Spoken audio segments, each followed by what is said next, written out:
जरा इमेजिन कीजिए, 4 दिसंबर 2024 सुबह के 6:44 mid town Manhattan.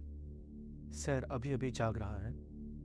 Coffee carts खुल रहे हैं, टैक्सीज हॉर्न बजा रही हैं, टेलर्ड शूज में बिजनेस एग्जीक्यूटिव्स अर्ली मीटिंग्स के लिए निकल रहे हैं। उनमें से एक हैं ब्रायन थॉम्सन, उम्र 50 साल, यूनाइटेड हेल्थ केयर के CEO।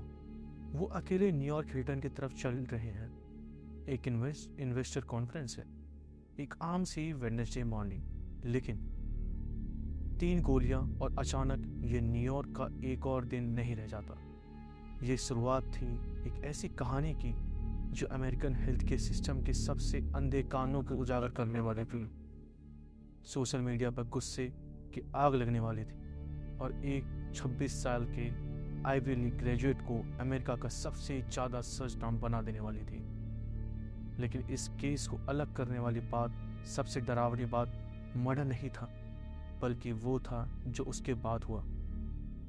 ये कहानी है ल्यूगी मैंग्योन की, एक मैनहंट की जिसने पूरे नेशन को जकड़ लिया, और उस अनकंफर्टेबल सच की कि इतने सारे लोग उसे विलन क्यों मान रहे हैं, या फिर इतने सारे लोग उसे विलन क्यों नहीं मान पाए।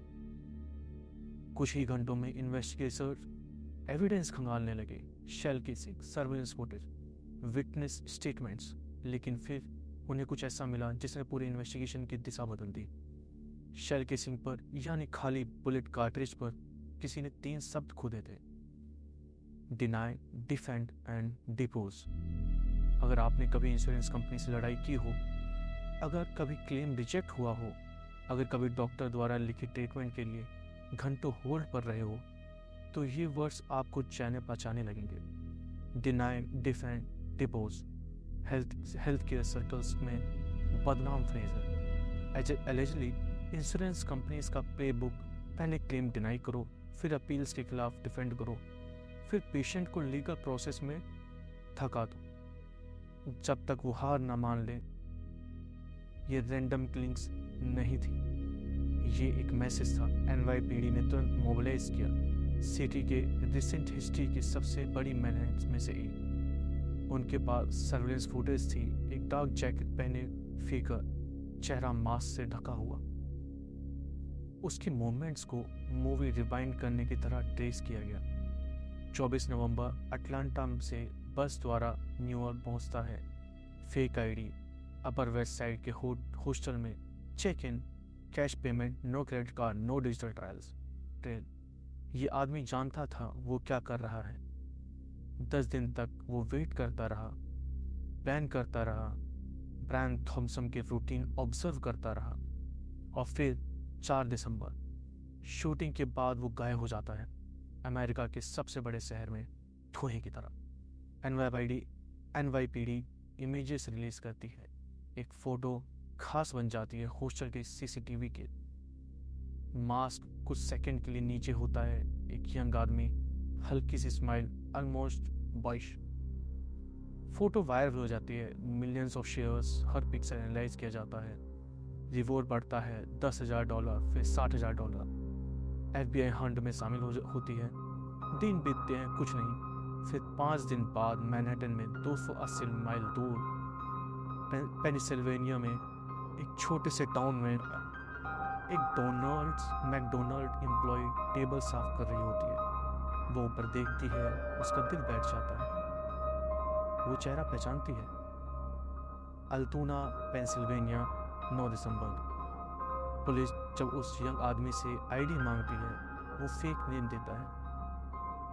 लेकिन जैसे ही न्यूयॉर्क का जिक्र होता है, उसके चेहरे पर कुछ बदल जाता है। उसे पता चल जाता है ये खत्म हो गया। बैकपैक में मिलता है एक ghost gun, homemade untraceable fire arm, suppressor, multiple fake IDs और एक मैनिफेस्टो, कुछ पन्ने हैंड रिटन। शुरुआत होती है लॉ इन्फोर्समेंट से माफ़ी से, विक्टिम की फैमिली से नहीं। और फिर गुस्सा, जस्टिफिकेशन और पूरा वाई। उसका नाम है ल्यूगी मैंग्योन। और यही कहानी अजीब हो जाती है, क्योंकि ये कोई बेसमेंट में रहने वाला लोनर नहीं था। ये कोई सोसाइटी में क्रैक्स से गिरा हुआ इंसान नहीं था। लुंगी मैंग्योन बाल्टीमोर के एलिट प्रेप स्कूल का वैलिडक्टोरियन यूनिवर्सिटी ऑफ पेंसिल्वेनिया से ग्रेजुएट कंप्यूटर साइंस और इंजीनियरिंग में। फैमिली वेल ऑफ थी, कनेक्टेड था, वेल रिस्पेक्टेड था। सोशल मीडिया पर सर्फिंग, हाइकिंग, दोस्तों के साथ हंसी मजाक, बुक्स, टेक डिस्कशंस। वो सबसे काइंड लोगों में से एक था। एक क्लासमेट बाद में कहेगा, ब्रिलियंट था, ये सब समझ से बाहर है, लेकिन कुछ बदल गया था। Chronic back pain, severe debilitating, ऐसा पेन जो काम करने नहीं देता, सोने नहीं देता, नॉर्मल जिंदगी नहीं जीने देता।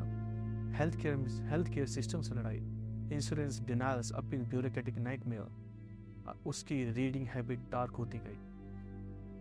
टेड अनाम्बोम्बर के मैनिफेस्टो का रिव्यू शेयर किया। उसने लिखा, I don't condone violence but the critic of industrial society is compelling. वो रेडिकलाइज हो रहा था, किसी एक्सट्रीमिस्ट ग्रुप द्वारा नहीं, किसी चैट रूम में नहीं, वो खुद को रेडिकलाइज कर रहा था, अकेले, ऑनलाइन वेबसाइट्स पर। पर्सनल पेन धीरे धीरे पॉलिटिकल आइडियोलॉजी बनती जाती है।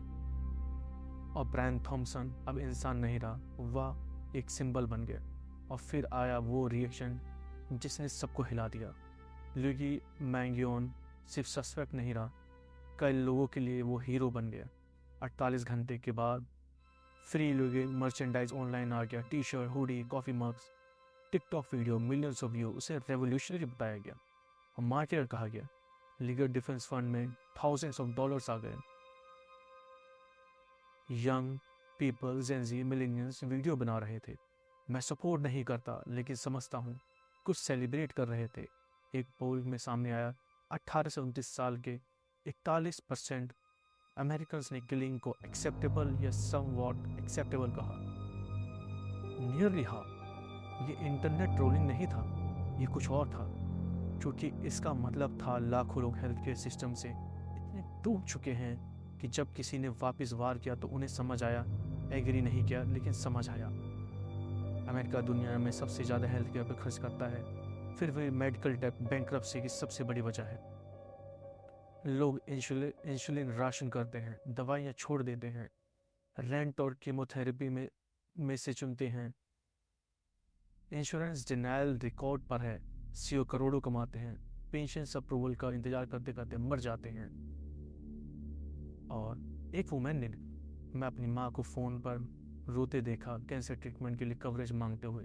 3 महीने बाद वो मर गई। मैं सपोर्ट नहीं करती लेकिन रेस समझती हूँ कि ये क्यों हुआ होगा। ऐसे हजारों कमेंट, लेकिन एक सच्चाई खो गई। ब्रायन थॉमसन एक पिता था, एक पति था और एक इंसान था। उसके बच्चे अब बिना पिता के बड़े होंगे। सिस्टम चाहे कितना भी टूटा हो, लेकिन इंसान को सड़क पर एग्जीक्यूट करना कभी सही नहीं हो सकता। तो सवाल है, ऐसा इंसान इस लाइन को कैसे क्रॉस करता है? साइकोलॉजी में इसे कहते हैं ग्रामेंस कास्केड। पर्सनल पेन से शुरू होता है, फ्रस्ट्रेशन, पावरलेसनेस, और फिर वो पॉलिटिसाइज हो जाता है। कंटेंट कंज्यूम होता है जो गुस्से को वैलिडेट करता है।